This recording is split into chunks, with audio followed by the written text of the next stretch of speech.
Hey guys, my name is Jack and today we're going to take a look at another horrible case.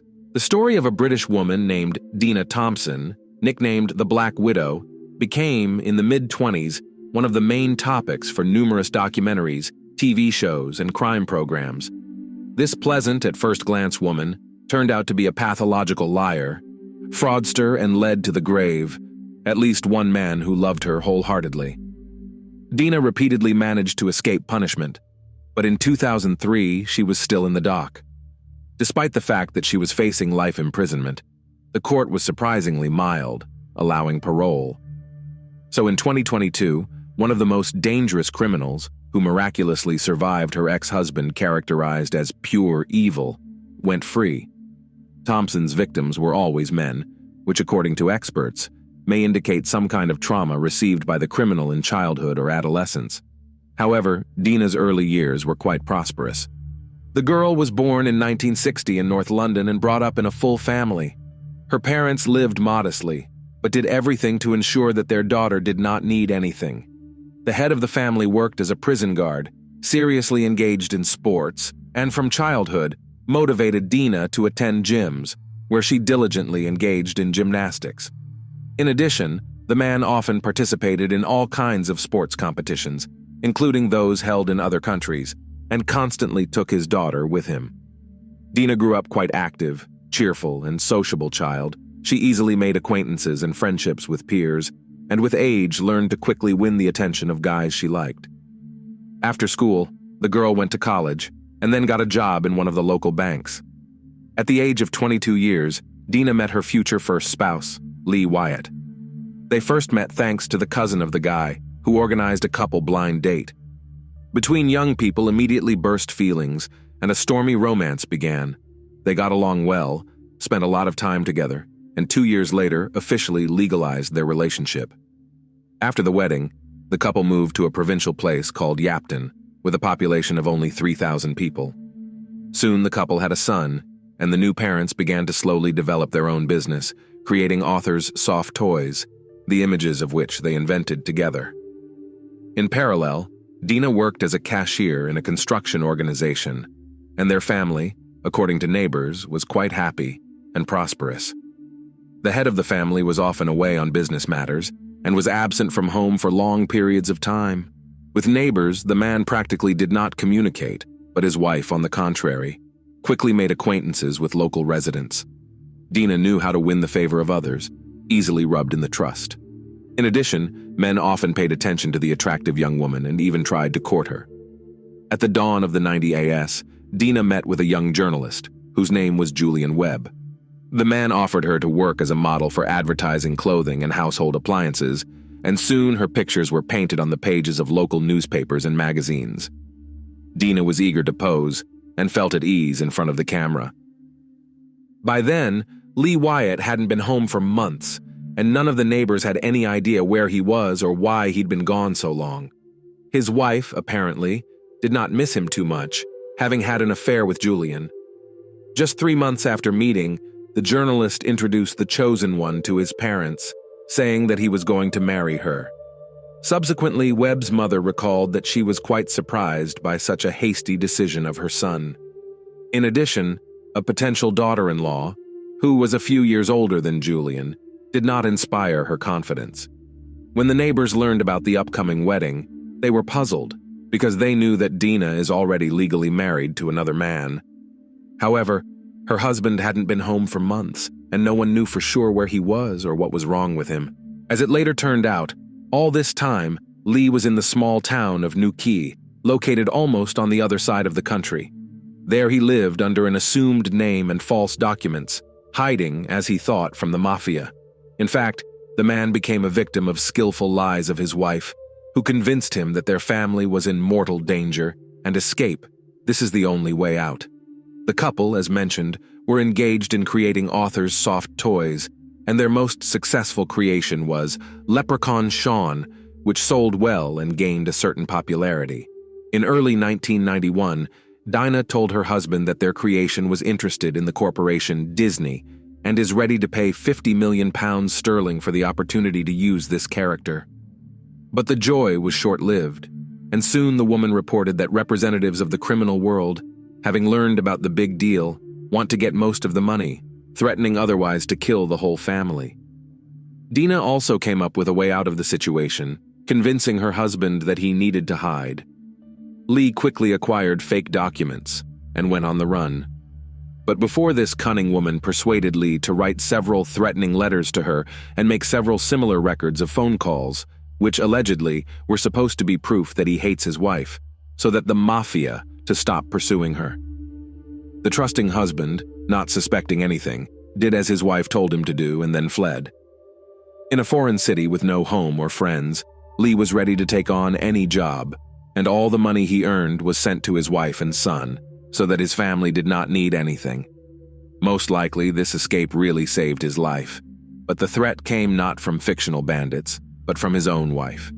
In November of the same 1991, Dena married her new favorite, Julian, and the wedding couple played on the very money that faithfully sent home deceived Lee. Webb was madly in love and happy, but soon after the wedding neighbors began to notice that the woman regularly visits the lovers while her husband at work. And after a while, she informed Julian that she was terminally ill and was fired from her job because of it. The story with a fatal diagnosis and dismissal turned out to be a lie from the first to the last word, and it also turned out that from the accounts of the company where Dena worked, a large amount of money was missing, and the main suspect in this crime was herself. Then the woman accused her first husband, Lee Wyatt, who allegedly forced her to go to the crime by threats. As evidence, she provided the very letters and audio recordings that she herself had previously convinced him to do. Wyatt himself returned home as soon as he learned that his spouse had remarried. The case was limited to a scandal, and although Dena claimed that he had beaten her, there was no evidence of this. Nevertheless, the detectives sided with the woman, so Lee again had to leave Yapton in a hurry. In love, Julian's situation did not embarrass at all, and he gave his wife all his savings for the treatment of fictitious her fatal disease. But time passed, the money melted, and the husband began to wonder how the treatment is progressing.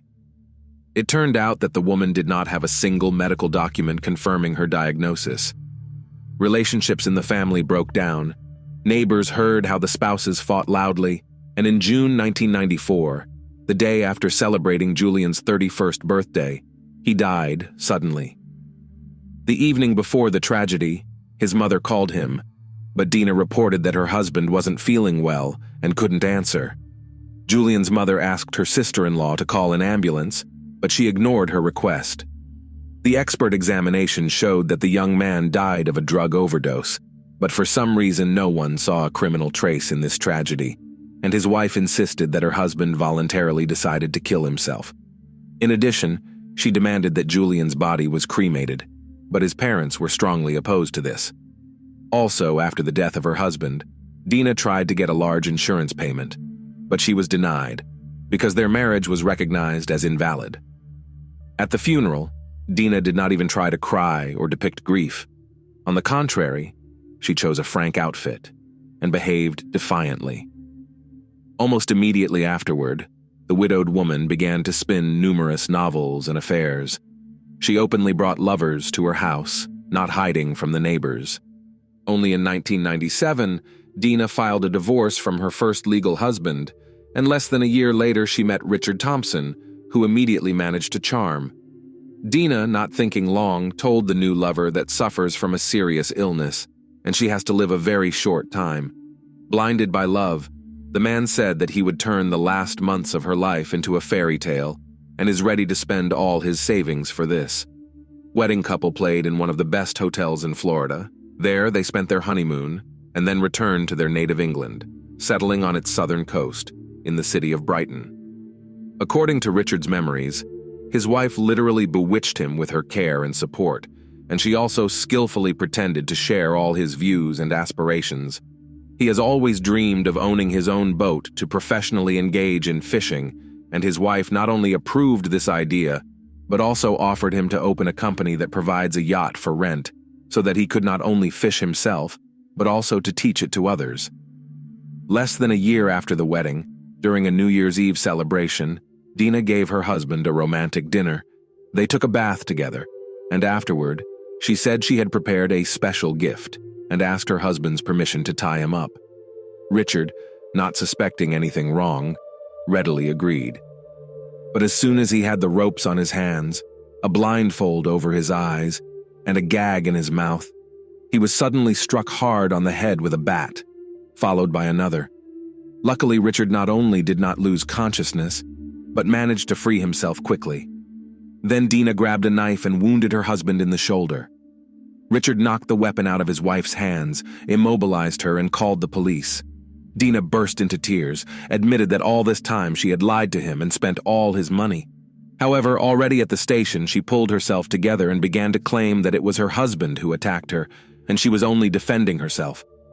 The story did not end there, and a day later, a real estate agent came to Richard's house to sell the house. He had an appointment with the landlady, who warned him that her husband had left for America on a business trip. At that moment, Richard realized that his wife was planning to kill him, sell the house, and run away with the money. No one would look for Thompson himself for a long time, thinking that he had gone across the ocean. In the course of court proceedings, it turned out that the woman had withdrawn all the money from her husband's bank accounts, forging his signature, and also used his credit cards, accumulating a lot of debts. The case gained a wide resonance, and other men began to apply to the police, former lovers of Dena, whom she deceived and cleaned to the thread, telling about a fictitious, incurable disease. Then also remembered, and the first husband of the woman who had to hide for many years, first from her fictitious pursuers from the mafia, and then from the police. It was finally revealed that it was Dena who stole the company in which she worked, accusing her husband of everything. However, the jury, despite the presence of irrefutable evidence, acquitted the woman in the case of the attack on her husband, Richard Thompson, and Richard himself was accused of seeking to attract attention to himself, making up such a story. Nevertheless, Dena was found guilty of numerous financial frauds and sentenced to nearly 4 years in prison. The hype around Dena Thompson also reminded about the strange, sudden death of her second husband, journalist Julian Webb. The woman herself told completely different versions and circumstances of his death. She said that her husband was poisoned by steroids, which he took to keep himself in shape, then claimed that he drank a lot and fell asleep in the sun, getting sunstroke, and at the inquest, and in general, said that he took his own life. Despite her caution, Dena once confessed to her best friend that she had poisoned her husband by putting potent drugs in a spicy dish that he adored. The police managed to track down the owner of the diner where Julian often dined and ordered food to take home. He recalled that the day before the tragedy, Webb's wife took out rice and chicken curry. And then the investigators guessed that it was this seasoning that interrupted the specific flavor of the drugs. In connection with the newly discovered circumstances, a new investigation was initiated, and Julian's body was exhumed and sent for examination. As it turned out, the man was poisoned by a large dose of powerful antidepressants added to his favorite dish with curry, and strengthened their effect, aspirin, which Dena dissolved in her husband's drink. At the time of the call to his mother, Webb was still alive, and he could be saved, but it was not part of the plans of his wife. In 2003, the Black Widow was finally brought to trial. The investigator at the hearing characterized her as the most dangerous woman he had ever had to deal with, and the judge noted that she was a skilled and very dodgy liar. Dena Thompson was sentenced to life in prison, but with parole eligibility after 16 years. The story of the crimes of the Black Widow formed the basis of numerous documentary detectives actively discussed in TV shows and mused in the press. Even after Dena was behind bars, detectives unearthed another dark story from her past. As it turned out, one of her first lovers disappeared without a trace, and to this day has not been found alive or dead. The young man's name was Stoyan Kostov, and he lived in Bulgaria, where Dena herself trained as a gymnast in the late 70s. Between them began a romantic relationship, and afterwards, the guy disappeared forever. The investigation does not exclude that Dena is directly related to this case, and Kostov became one of her first victims, but it was not possible to prove anything. While serving her sentence, Thompson worked with a prison psychologist and underwent rehabilitation courses.